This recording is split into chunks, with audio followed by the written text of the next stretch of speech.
சிவகார்த்திகேயனின் ரெமோ படத்தை ரிலீஸ் ஆன 4 நாட்களுக்குள்ளே பார்த்து 4 நல்ல வார்த்தைகளை சொல்லிட்டு கிளம்பிய சூப்பர் ஸ்டாருக்கு தன் சொந்த மருமகன் படத்தை பார்க்க இவ்வளவு நாள் ஆயிடுச்சு. எஸ், தனுஷ் நடித்த கொடி படத்தை சில தினங்களுக்கு முன்புதான் பார்த்தாரா ரஜினி. அப்படியே அசந்துட்டேன்னா பாத்துக்கோங்களேன் என்று சொல்கிற அளவுக்கு சந்தோஷப்பட்டு விட்டார் அவர்.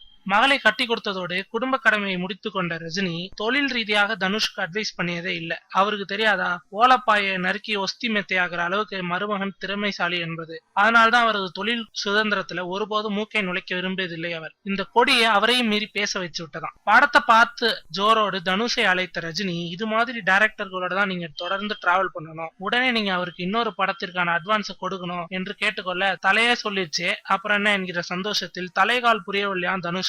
அப்புறம் என்ன, திருவாளர் துரை செந்தில் குமாரை அழைத்து உடனடியாக ஒரு வெயிட்டான அமௌண்ட்டை கொடுத்து புக் பண்ணிருக்கிறாராம் தனுஷ். நடத்துங்க.